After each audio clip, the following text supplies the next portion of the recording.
Magandang araw! Sa video na ito, tatalakayin natin ang ikatlong kabanata ng Florante at Laura ni Balagtas na may pamagat na Mga Ala-ala ni Laura, saknong 25 hanggang 32. Pag-aaralan din natin ang maikling buod, mga mahahalagang pangyayari, tauhan, tagpuan, talasalitan at aral, mensahe o implikasyon na matatagpuan sa kabanatang ito.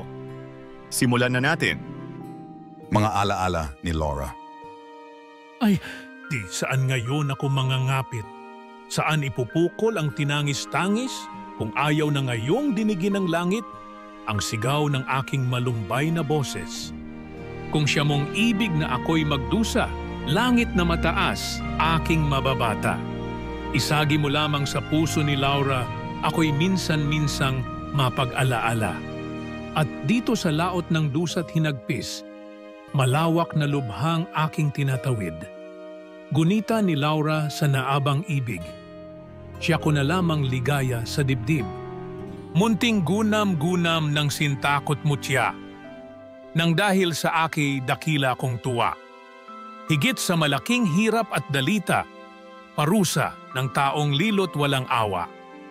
Sa pagkagapos ko'y guni-gunihin, malamig ng bangkay akong nahihimbing at tinatangisan ng sulakot giliw, ang pagkabuhay ko'y walang hanggan man din.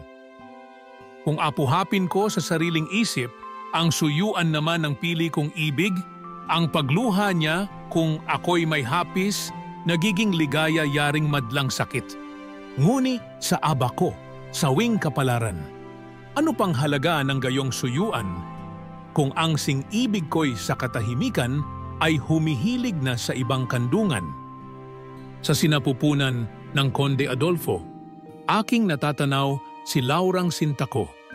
Kamatayay nahan ang dating bangis mo nang di ko damdamin ang hirap na ito. Ngayon naman ay talakayin natin ang buod nito. Ang tula ay tungkol sa pagdadalamhati ng isang taong nagngangalang Florante na nakakulong at nagdurusa habang inaalala ang kanyang minamahal na si Laura. Nagtatanong siya sa langit kung saan niya ipupunta ang kanyang mga hinanakit at tila walang makikinig sa kanyang mga daing. Ang alaala ni Laura ang nagsisilbing tanging aliw at kasiyahan niya sa gitna ng kanyang mga paghihirap.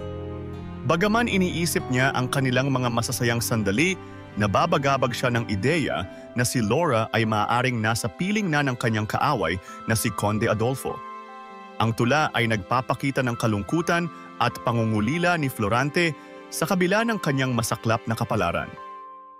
Dumako naman tayo sa mga mahahalagang pangyayari. Ang paghihinagpis ni Florante dahil sa kanyang kalungkutan at pagkakabilanggo. Ang paggunita ni Florante sa mga alaala ng kanyang pagmamahalan kay Laura na nagsisilbing tanging aliw niya. Ang pangamba ni Florante na si Laura ay nasa piling na ng kanyang kaaway na si Conde Adolfo. Mga mahahalagang tauhan.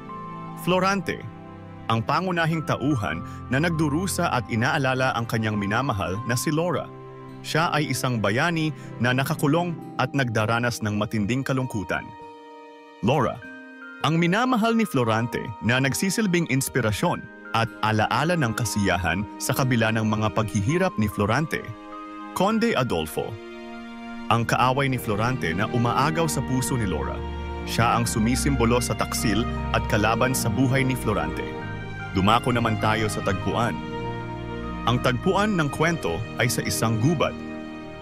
Ngayon naman ay talakayin natin ang mga talasalitaan na ginamit dito. Mangangapit, hahanap ng malalapitan sa oras ng pangangailangan. Malumbay, malungkot, nagdadalamhati. Hinagpis, matinding lungkot o pagdadalamhati. Gunita, alaala o pag-alala. Dalita, hirap o paghihirap. Giliw, minamahal o iniibig. Suyuan, masayang palitan ng pagmamahalan. Bangis, tapang o bagsik, maaaring tumukoy sa matinding damdamin. At ngayon ay alamin naman natin ang mga aral o mensahe ng tula. Ang alaala ng minamahal ay maaaring magsilbing kalakasan at aliw sa kabila ng matinding paghihirap na nararanasan. Ang pagdurusa at kalungkutan ay bahagi ng buhay, lalo na kapag nagmamahal. at kadalasan ay tila walang katarungan sa mga nangyayari. Ang pagtitiwala sa mahal sa buhay ay mahalaga, ngunit ang takot at pangamba ay maaaring sumira sa kalooban ng isang taong nagmamahal ng labis. At diyan nagtatapos ang ikatlong kabanata ng Florante at Laura, mga ala-ala ni Laura. Ano ang natutunan mo dito? I-comment mo na ang iyong sagot. Inaanyayahan ka din namin na i-like, subscribe at i-click ang notification bell para lagi kang updated sa mga susunod naming videos. Hanggang sa muli, maraming salamat sa panonood.